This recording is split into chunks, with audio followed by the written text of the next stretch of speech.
Matius 8 ayat 23 sampai 27. Lalu Yesus naik ke dalam perahu dan murid-muridnya pun mengikutinya.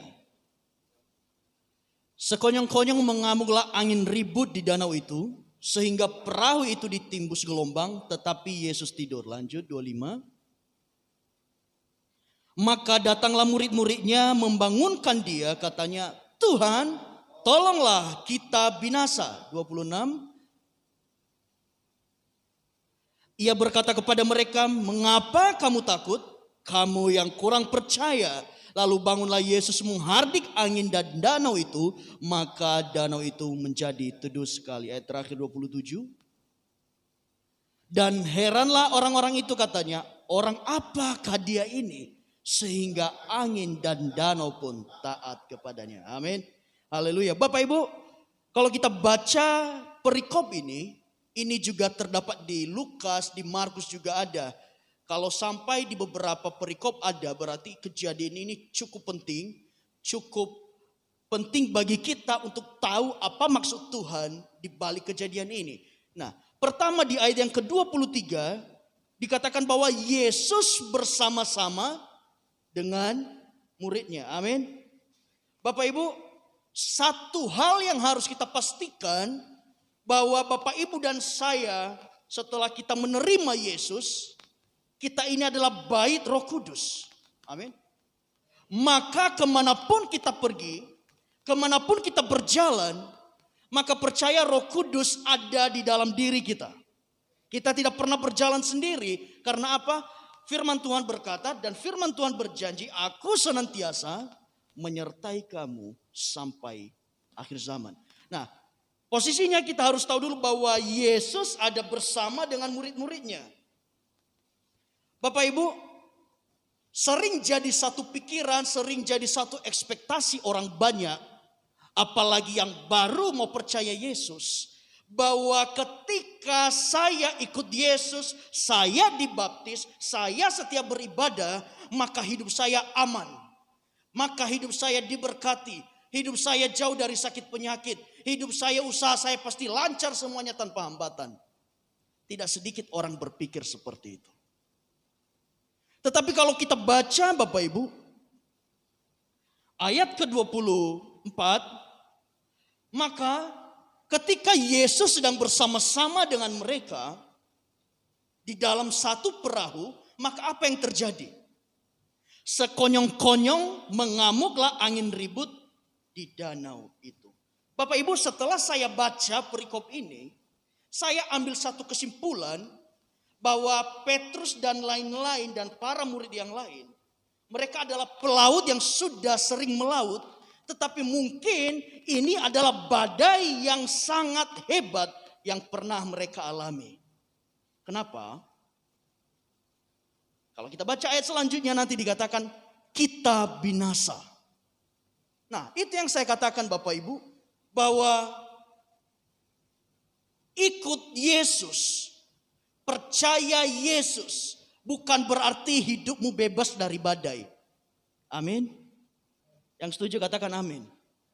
Kita harus percaya dan kita harus ingat bahwa ikut Yesus tidak menjamin bahwa hidup kita aman di dalam terpaan badai. Ikut Yesus bukan berarti Bapak Ibu dan saya yang ada di tempat ini tidak akan mengalami yang namanya virus COVID-19. Virus COVID-19 tidak hanya memilih orang-orang di luar Kristus, tetapi bahkan orang yang percaya Yesus juga mengalami. Jadi Bapak Ibu, kita harus sepakat bahwa ikut Yesus bukan berarti badai lepas dari kehidupan kita. Setiap orang, siapa saja, bahkan orang yang sudah ikut Yesus, badainya lebih besar Bapak Ibu. Paulus berkata, justru ketika saya ikut Yesus, seringkali bahaya mendera hidup saya. Sekonyong-konyong terkantung-kantung di tengah laut, aku dilempari. Banyak hal yang dialami. Jadi kita harus atur mindset kita dulu bahwa ikut Yesus bukan berarti enak bagi daging. Kalau kita sempat berpikir bahwa ikut Yesus adalah sesuatu yang enak bagi daging, maka tidak sedikit di saat badai itu datang banyak orang mundur. Karena pikirnya apa? Ikut Yesus pasti makan kenyang. Ikut Yesus pasti ada mujizat. Ikut Yesus semua jalan terbuka. Kita harus perhatikan baik-baik. Ketika Yesus sedang bersama-sama dengan murid-muridnya, justru di saat itu mereka mengalami badai yang luar biasa. Badai yang mungkin tidak pernah mereka alami sebelumnya. Sampai keluar satu perkataan, kita binasa. Nah, Bapak Ibu, di sini dikatakan sekonyong-konyong mengamuklah angin ribut di danau itu. Jadi saya bisa bayangkan Bapak Ibu, kalau sampai kalimatnya seperti ini, berarti badai yang mereka alami bukan badai biasa, tapi badai luar biasa. Sehingga perahu itu ditimbus gelombang. Tapi perhatikan ayat terakhir di 24 ini. Tetapi Yesus tidur. Bapak Ibu, dalam posisi berada di tengah lautan, berada di dalam kapal, kemudian gelombang badai datang menerpa kapal dan air sudah masuk di dalam kapal itu. Tetapi di sini dikatakan bahwa Yesus tidur. Nah, Bapak Ibu, pada umumnya orang yang sedang mengalami masalah susah tidur. Orang yang sedang mengalami persoalan biasanya susah tidur. Bapak Ibu, kalau ada masalah apakah bisa tidur enak? Kalau saya masih bisa. Terkadang istri saya ngomong ke saya, kamu gak mikir kah? Bapak Ibu, dikatakan di ayat ini, tetapi Yesus tidur di tengah badai gelombang yang begitu hebat. Kenapa orang yang sedang mengalami masalah berat susah tidur Bapak Ibu? Karena otaknya terus bergerak, terus berpikir, jalan apa yang harus ditempuh, cara apa yang harus dicari untuk menyelesaikan masalah. Tanpa berserah kepada Yesus. Bapak Ibu, kita harus punya satu gaya hidup begini. Saya berikan judul firman Tuhan hari ini adalah percaya sepenuhnya kepada Yesus. Saya percaya ketika kita menjadi orang yang percaya sepenuhnya kepada Yesus, yang menyerahkan hidupnya sepenuhnya ke dalam tangan Tuhan Yesus, biarpun badai bergelora di mana-mana, engkau akan tetap tenang tinggal diam di dalam Tuhan. Engkau tetap menikmati kasih dan berkat Tuhan. Kenapa? Kita percaya kepada Tuhan, Tuhan pasti bertindak. Tuhan pasti tolong, sekalipun di tengah badai. Nah, mereka posisinya lagi di tengah badai Bapak Ibu. Kenapa Yesus tetap bisa tidur? Di sini selain Tuhan Yesus sebagai Allah, dia juga Yesus sebagai manusia. Kenapa dia bisa tetap tidur di tengah banyak gelombang yang menghadang mereka? Karena apa? Dia percaya bahwa hidupnya dijaga dan aman bersama Tuhan. Amin. Bapak Ibu, saya mau katakan begini. Akhir-akhir ini kita butuh satu keyakinan dan kepercayaan. Saya dan Bapak Ibu Saudara bahwa hidup kita aman bersama Tuhan. Biarpun COVID-19 mengamuk di luar sana, tapi engkau harus punya iman, hidupmu aman bersama Tuhan. Hidupmu dilindungi Tuhan. Hidupmu akan diproteksi Tuhan dengan luar biasa ketika engkau berada satu kapal dengan Tuhan. Ketika kita menyadari diri kita bahwa bait Roh Kudus dan Roh Kudus ada di sini, itu yang membuat kita tinggal diam dan aman di dalam Tuhan. Nah, Bapak Ibu, kita mau diajar mempercayakan hidup kita sepenuhnya di tangan Tuhan. Amin. Kita mau diajar hidup kita ini sepenuhnya 100% dari ujung kaki sampai ujung rambut. Semuanya sudah engkau percayakan kepada Tuhan. Amin. Tuhan mau mengajar kita bahwa seluruh apa yang engkau miliki saat ini, segala apapun yang sedang engkau geluti saat ini, percayakan di dalam tangan Tuhan. Jangan setengah-setengah. Firman Tuhan berkata, orang yang mendua hatinya, orang yang bimbang, tidak akan pernah mendapatkan apa-apa di dalam hidupnya. Bapak Ibu, kalau Bapak Ibu bimbang menyerahkan hidup Bapak Ibu di dalam tangan Tuhan, maka Bapak Ibu tidak akan mendapatkan apa-apa.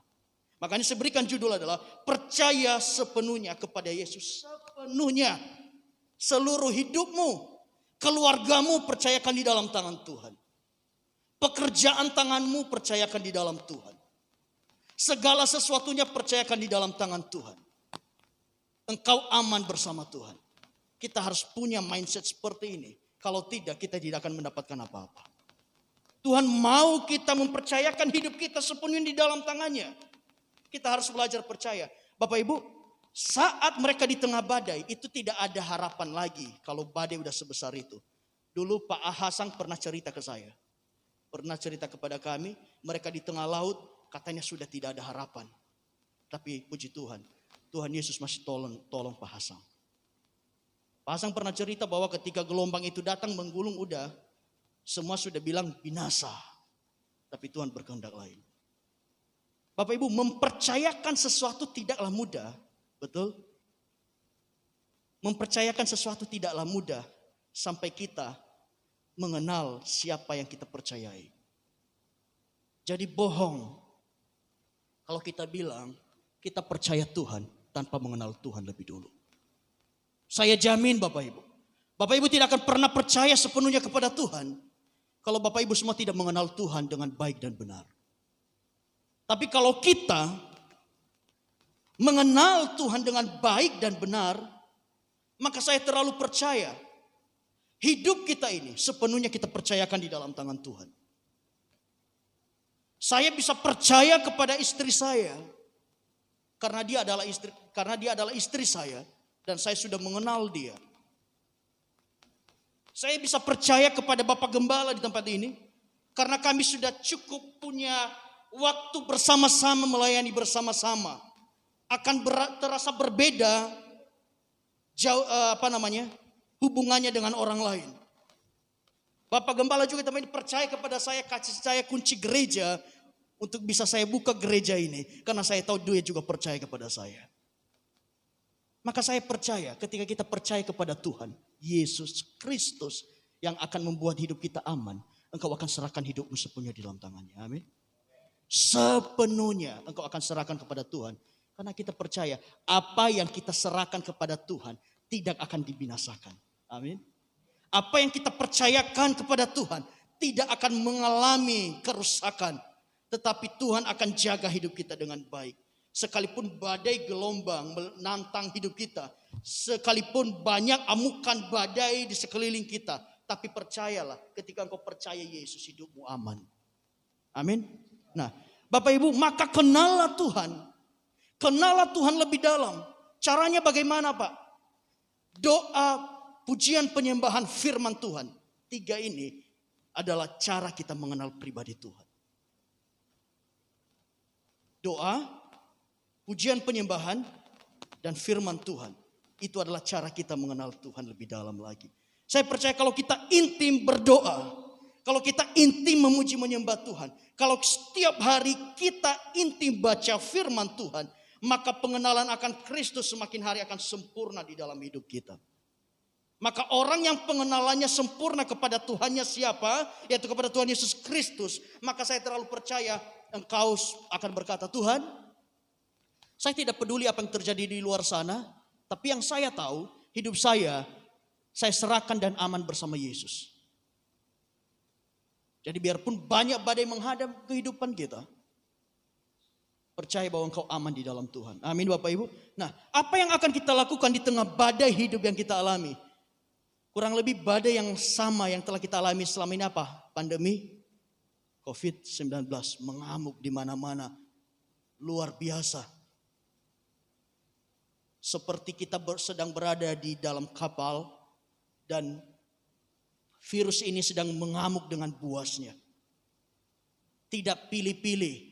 Dia tidak pilih yang hitam yang putih. Dia tidak pilih anak Tuhan atau bukan anak Tuhan. Tapi saya mau berikan satu jaminan kepada Bapak Ibu. Apapun badainya, engkau akan tetap tinggal tenang dan diam di dalam hadirat Tuhan ketika engkau percaya Tuhan.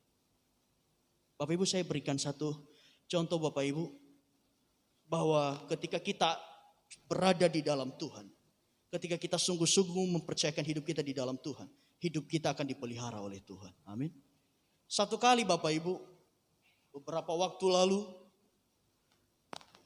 kami pulang dari satu tempat ke istri saya pulang dari suatu tempat.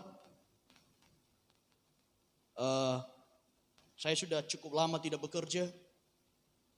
Dan ada satu kejadian, istri saya tanya ke saya, "Bang, di rekening masih berapa lagi?" Saya bilang, "Rekening sih kosong. Dompet juga tinggal dikit." Terus istri saya tanya, "Nanti kita makan apa dong?" Saya bilang, "Gak usah takut, gak usah khawatir, Tuhan pelihara." Itu celotehan saya Bapak Ibu. Sambil ketawa, saya naik motor bersama istri saya. Itu saya tidak tahu, yang penting saya ngomonginnya seperti itu.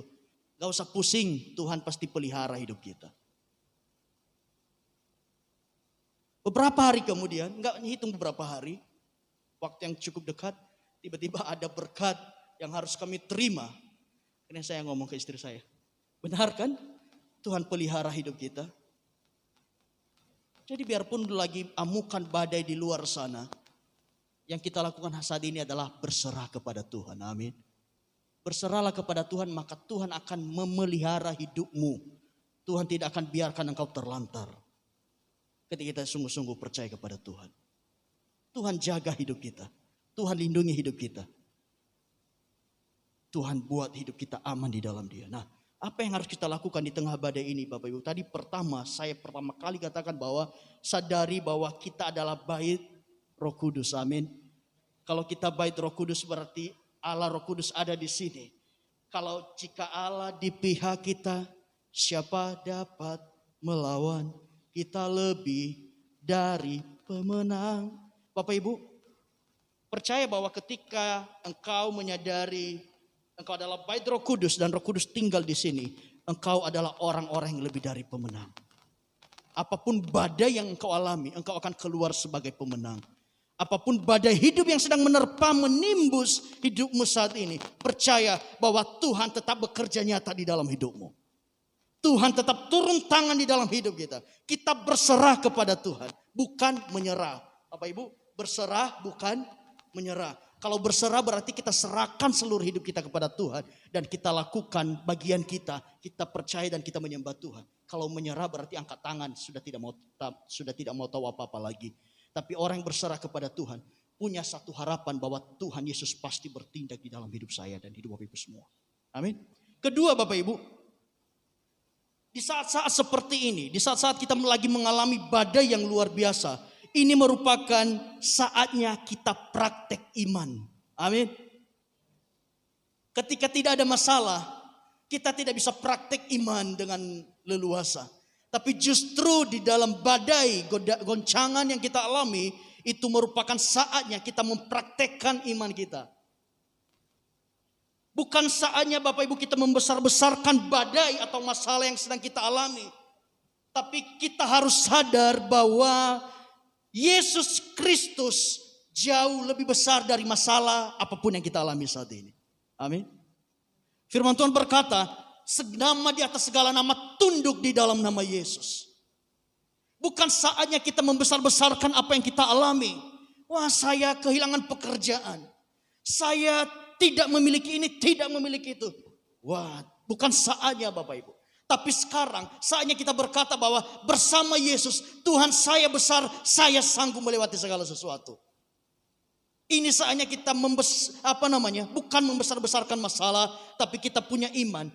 Allah kita, Yesus Kristus, jauh lebih besar dari hal apapun di dunia ini.